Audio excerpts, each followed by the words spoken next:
Hello everyone, आज है 12 जनवरी और आज इस वीडियो में हम बात करेंगे भारत हैवी इलेक्ट्रिकल्स लिमिटेड, जिसको हम भेल के नाम से भी जानते हैं। 62 रुपीज़ का ये शेयर है और बहुत सारी चर्चा इसको लेकर चल रही है।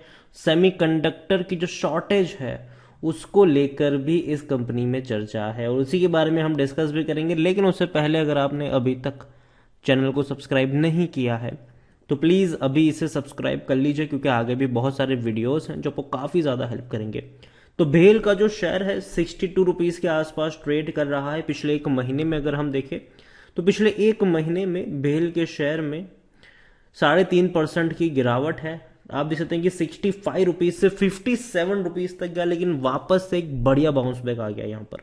और पिछले एक साल की बात करें तो ये कोई नई बात नहीं है, ठीक है, कि भेल में गिरावट आई है। भेल के शेयर में हर बार गिरावट आती है जब इसे क्वार्टरली रिजल्ट्स आने होते हैं, और रिजल्ट्स आने के बाद जब लॉस देखना शुरू होता है तो शेयर एकदम से टूट जाता है। एक साल में 58% का ग्रोथ जरूर है, लेकिन आप देखेंगे तो एक बड़ी रफ्तार आई थी, ठीक है। बाद में फिर गिरावट आई, फिर तेजी आई, फिर धीरे धीरे गिरावट आई, और जब इनके क्वार्टरली रिजल्ट्स आए तब तो टूट के बिखर गया था ये शेयर। दोबारा तेजी आई, दोबारा जब रिजल्ट्स आए दोबारा बिखर गया ये शेयर, क्योंकि बड़े लॉसेस दिखाता है ये। लेकिन एक्सपेक्ट किया जा रहा है कि धीरे धीरे भेल प्रॉफिटेबल हो सकता है आने वाले कुछ महीनों में, कुछ क्वार्टर्स में।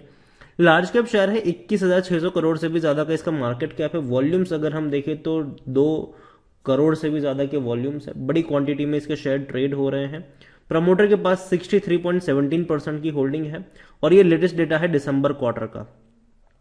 एफआईज ने बिकवाली करी है, 3.86% की होल्डिंग है उनके पास, जो पहले 4.31% की थी। म्यूचुअल फंड ने खरीदारी करी है, 1.89% की होल्डिंग है उनके पास, जो पहले 1.73% की थी। इंश्योरेंस कंपनी ने हल्की सी बिकवाली करी है, 0.61% की होल्डिंग, 11.61% की होल्डिंग है उनके पास, जो पहले 11.70% की हुआ करती थी। भेल देखो सरकारी कंपनी है तो जाहिर सी बात है प्रेसिडेंट ऑफ इंडिया सबसे बड़े प्रमोटर रहेंगे, और एक भी शेयर इनका गिरवी नहीं है, जो कि अच्छी बात है। डिविडेंड 2019 में आखिरी बार पे किया था, उसके बाद कोई डिविडेंड इसने पे नहीं किया है। भेल को लेकर कुछ खबरें भी हैं। लेटेस्ट खबर यही है कि भेल के 1000 ऑफ वर्कर जो है उनकी भैया कंपनी के मैनेजमेंट से लड़ाई चल रही है अभी। और अगर देखा जाए तो आप देख सकते हैं कि मोर देन 7000 वर्कर्स ऑफ भेल are engage in a 1-to-1 fight with भेल मैनेजमेंट। तो अभी प्रोटेस्ट वोटेस्ट भी चल रहे हैं भैया, और देखते हैं ये क्या होता है इसका आने वाले दिनों में। लेकिन एक और खबर है जो कि अच्छी बात है कि भेल roll out first 3 phase AC main line EMV train. तो ट्रेन के भैया जो बोगी वगैरह जो एसी मेन लाइन होती है वो बनाने का काम इन्होंने किया है। उसके अलावा देखो सरकार की पीएलआई स्कीम्स है फॉर सेमीकंडक्टर। देखो सेमीकंडक्टर की शॉर्टेज है, सरकार भैया इस शॉर्टेज को कम करना चाहती है और एज अ इंडिया को भी बड़ा मार्केट बनाना चाहती है इसको लेकर। तो सरकार की जो स्कीम है 76,000 करोड़ की पीएलआई स्कीम जो है सेमीकंडक्टर को लेकर, उसमें एक बड़ा बेनिफिशियरी भेल हो सकता है। देखिए भेल likely to be biggest beneficiary of central 76,000 crore PLI scheme for semiconductor, जो कि अच्छी बात है। और आने वाले 5-6 से 6 सालों में सरकार जो है वो सेमीकंडक्टर के प्रोडक्शन में 76,000 करोड़ रुपए तक का निवेश करने वाली है, और उसमें से भेल भी भैया डेफिनेटली उसको प्रोड्यूस करने का काम कर सकता है आने वाले दिनों में। और यही वजह थी कि भेल को लेकर जो टारगेट्स थे वो 70 रुपए के टारगेट शॉर्ट टर्म में बताए गए हैं यहाँ पर। और अगर एक बार 70 क्रॉस करेगा तो 75-80 रुपीज तक भी जा सकता है भेल का शेयर, ये एक्सपर्ट का कहना है। भेल को लेकर अगर हम देखें तो according to Moneycontrol user सिर्फ 14% लोग ही है जो बेचने की बात कर रहे हैं, वरना हर कोई खरीदने की ही सलाह भेल में आपको देता हुआ नजर आ रहा है। देखो भेल मुझे पसंद आता है ये शेयर, ठीक है, लेकिन होता क्या है कि जब भी इसे क्वार्टरली रिजल्ट्स आते हैं और ये नुकसान दिखाता है, ये टूट जाता है। अगर हम 2020 की बात करें 1500 करोड़ का लॉस था, 21 में 2,745 करोड़ का लॉस।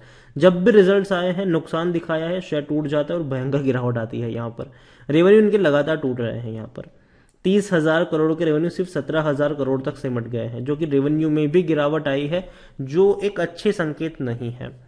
और इवन जो फाइनेंशियल ईयर 2022 की मैं बात करूं तो उसके जो 2 क्वार्टर के रिजल्ट आए हैं उसमें रेवेन्यू इनका मुश्किल से 8,000 करोड़ के आसपास का है, उससे भी कम है। तो बढ़ेगा कि नहीं वो एक क्वेश्चन मार्क जरूर है यहाँ पर। भेल को लेकर देखें तो खरीदारी के सही मौके हैं, क्योंकि शेयर ओवरबॉट जोन में नहीं है, कोई भी रेड फ्लैग नजर नहीं आ रहे, जो कि अगेन अच्छी बात है। लेकिन नेगेटिव में ये भी है कि डिविडेंड तो पे कर ही नहीं रहा है, और लॉन्ग टर्म में बैंक एफडी जितना भी पैसा इसने बनाकर नहीं दिया है। देखो भेल को लेकर मुझे लगता है कि अभी इनके रिजल्ट्स की मैं बात करने जाऊं तो रिजल्ट्स की जो डेट है वो अभी तक सामने नहीं आई है।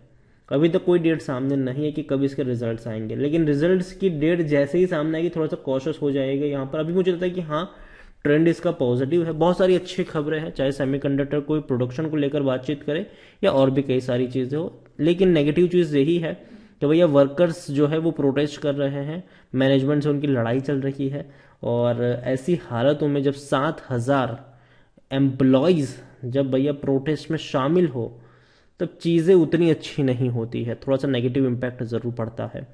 लेकिन मुझे भेल लगता है कि धीरे धीरे चीज़ें सॉर्ट आउट हो जानी चाहिए यहाँ पर, और हो भी जाएगी। और भेल मुझे लगता है कि जब भी ये टूटेगा खरीदारी के मौके हैं, एटलीस्ट शॉर्ट टर्म के लिए, तब तक जब तक कंपनी प्रॉफिट नहीं दिखाती अपने किसी एक क्वार्टर में। देखो दिसंबर क्वार्टर के रिजल्ट्स की अभी तक डेट सामने नहीं आई, लेकिन अगर मान लीजिए कि डेट आ जाती है और नतीजे भी आ जाते हैं और अगर पॉजिटिव आते हैं कि भैया प्रॉफिट कमाया है, तब तो अच्छी खासी रैली आएगी। लेकिन लेकिन लेकिन अगर दोबारा हर बार की तरह, देखो पिछले 2 सालों से इंतजार कर रहे हैं इन्वेस्टर्स कि कब भेल प्रॉफिट दिखाएगा, लेकिन अगर प्रॉफिट नहीं दिखाता, हर बार की तरह अगर धोखा देता है ये शेयर, तो वापस आपको गिरावट के लिए भी तैयार रहना पड़ेगा। तो मेरे हिसाब से अभी के लिए मुझे लगता है कि हाँ, शॉर्ट टर्म का जो ट्रेंड है वो इसका पॉजिटिव है।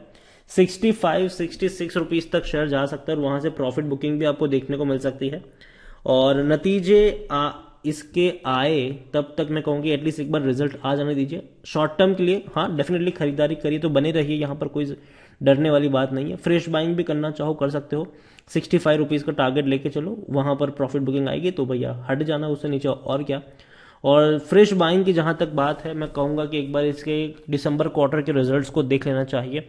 और अगर टूटता है, देखो भेल का शेयर 60 रुपये के नीचे तो मुझे पसंद आता है, अगर मैं कह दूँ अगर 60 रुपये के नीचे भेल का शेयर मिलता है तो लॉन्ग टर्म के लिए कोई बुरा नहीं है, अच्छा ही है ये, क्योंकि बहुत सारी चीज़ें होने वाली है जो अच्छी है इनके लिए।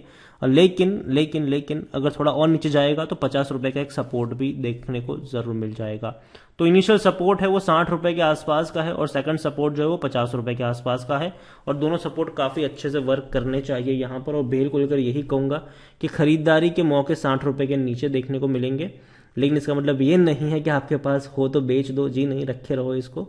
लेकिन 65-70 के बीच में प्रॉफिट बुकिंग आएगी, और वहां पर अगर आप चाहे तो उसको एग्जिट करके निकल सकते हैं, और दोबारा तब एग्जिट करना जब इनके रिजल्ट्स आने की तैयारी हो, ठीक है, तब तक नहीं। तो वीडियो को यहीं पे एंड करूंगा। पसंद आया हो तो लाइक करें, शेयर करें, चैनल पर अगर पहली बार आए तो प्लीज़ सब्सक्राइब करें। और भारत हैवी इलेक्ट्रिकल्स लिमिटेड यानी कि भेल के बारे में आप क्या सोचते हैं वो भी आप मुझे कमेंट में लिख कर बता सकते हैं। Thank you.